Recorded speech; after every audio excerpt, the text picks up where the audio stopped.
Hello, hello, hello. Dr. Frankie here. Super excited to be here with you all for another one of my interesting topics. I find them interesting. Hopefully you find them interesting too.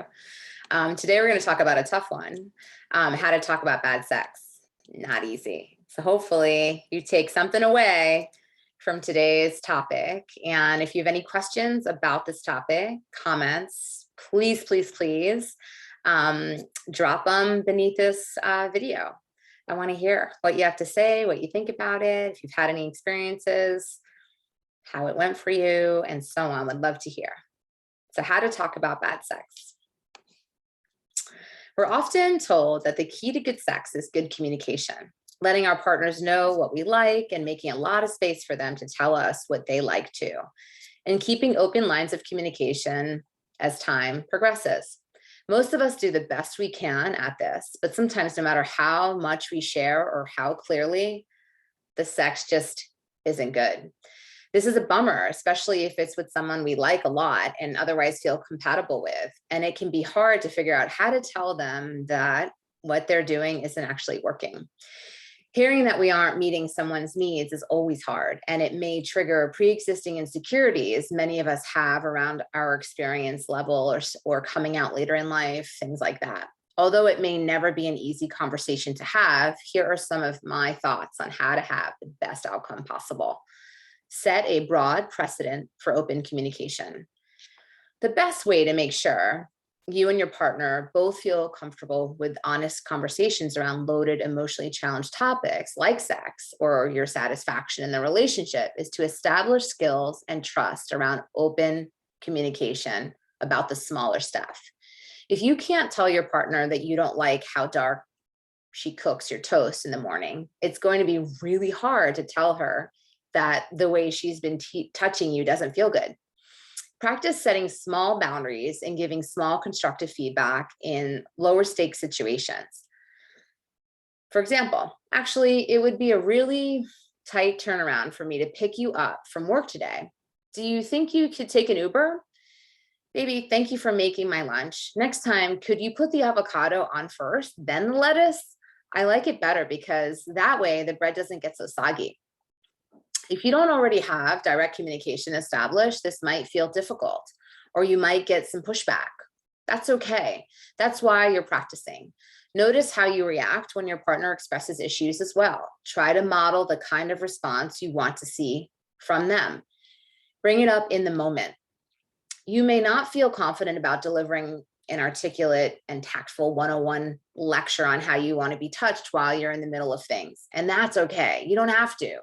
But much like how it's difficult to have tough conversations when you have zero past experience with it as a couple, it's super confusing to hear that the sex hasn't been good when you've been moaning and effusing about how great it is for months. In a worst case scenario, this can set the stage for mistrust down the line. What else have you been saying you're happy with when you aren't? Your partner might wonder. You don't need to pause sex and have a full sit-down conversation, but it's useful to be ready to ask for adjustments. Could we do it like this instead? Or, I'd love it if we did this instead. In general, offering what you do want, even if it's a completely different activity or to pause and take a break, is much more actionable than just saying you don't like something, especially if your partner isn't as experienced or confident. That said, giving context or an explanation can be helpful, especially if it's a major or ongoing issue. It kind of hurts sometimes when you do it that hard. Maybe we can take a break for a minute and then try slower with more lube in a little bit. What do you think? Even if you can't bring yourself to give feedback in the moment, the most key thing is to not actively praise things that aren't working for you.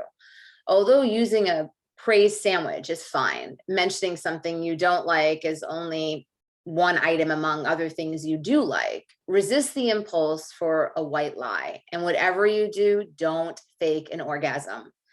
Again, a really helpful way to make sure communication is received well is to invite it as well. If you aren't already practicing neutrally asking your partner for more feedback of their own during sex, for example, how does that feel? Or do you like it more like this or like that?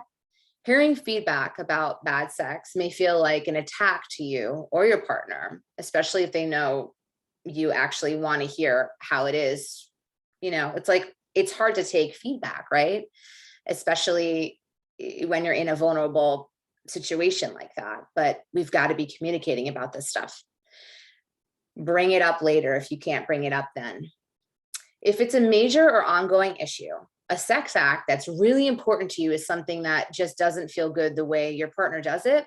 It deserves its own conversation in a neutral, low stakes setting when neither of you is crunched for time or stressed about something else. It's best to be clear and direct without blaming or using excessive you language. You can even use we instead if that's easier. I wanted to check in about our sex life. I'm really happy with X, Y, and Z, and I love how you do X, Y, and Z. I think I've been having trouble with how we're doing such and such sex act. And I wanted to talk about some other things we could try with it.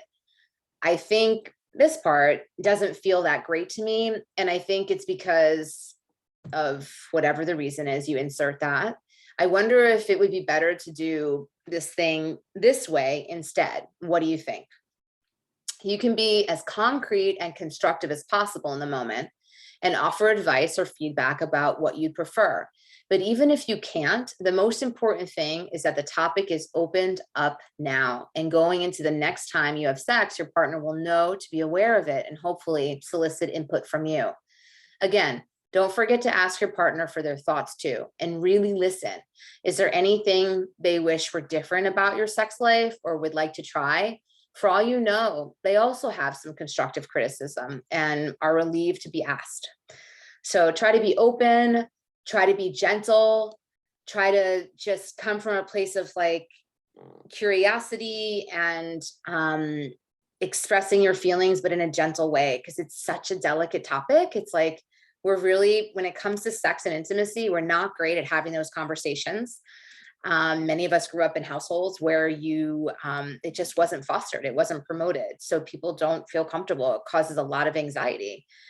So just be gentle and know it's for the better health of the relationship.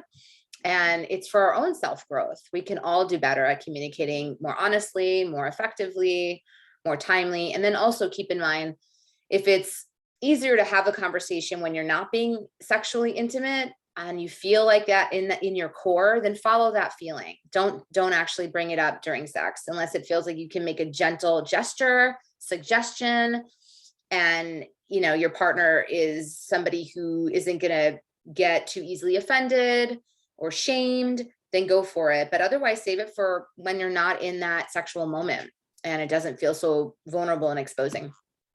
Hopefully you found this to be helpful. I want to hear your thoughts, your comments, and thanks so much for watching my videos. I couldn't be here today doing what I do if it wasn't for all of your support. So much appreciated. See you next week.